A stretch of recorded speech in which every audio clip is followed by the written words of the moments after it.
Easter 2005. I remember when, because at the end of our long weekend, we wrote the date in spent roaches, photographed it in fits of giggles, amazed at how many we'd smoked.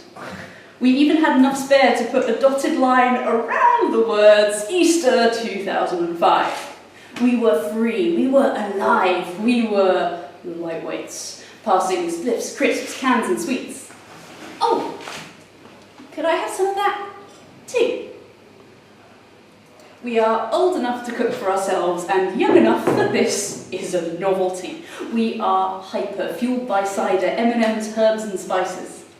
I'm the oldest by a year, so my ID somehow snuck a trolley full of booze past disapproving checkout clerks. The Easter holiday unrolls before us in rolling Devon hills and a holiday home we were somehow allowed in. Oh, could I have some of that too? Meet the person I want to talk about. Let's call her Jo because Jo isn't her name.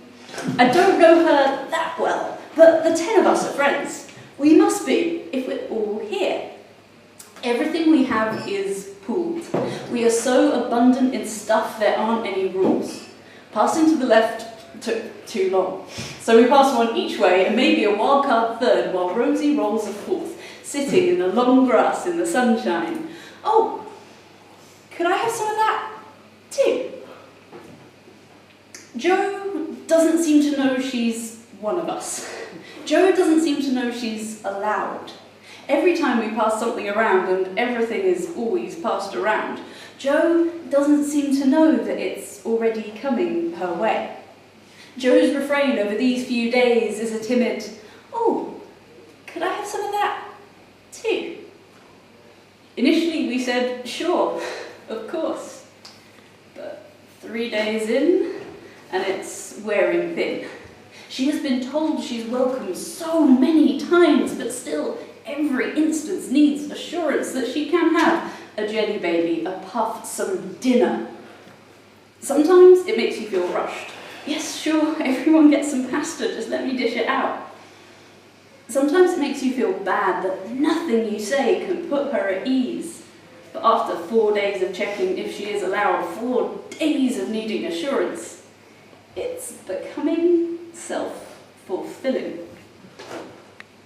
Oh, could I have some of that too? This checking, am I included too, creates a gap. I never saw her as not part of the crowd until she kept letting us know that she felt like an interloper. Oh, could I have some of that too? It's 5 days in and I've lost patience. Breaking down her disbelief is manual labour I can't be bothered with. I don't care enough to coax this frightened animal out of her burrow every time we pass some Pringles. We are all entitled to some Haribo, but look at that funny text, a toke, of course you can have a toke, are you joking? It's going round in a circle, that's how it works. The food is here, the booze is here, we are all sharing it all around, we are all welcome to it, and if that's not enough for you, then just... I'm not proud of myself, but this verbal tick is taking its toll. Too many pleases puts you down one rung, down one rank. Now when I hear, oh, could I have some of that too? I want to say no. I hear others do it too. The, yeah sure, has become, in a minute. The, of course you can, has become, we'll see how much we've got left. Oh. Could I have some of that too? 2005 was a while ago.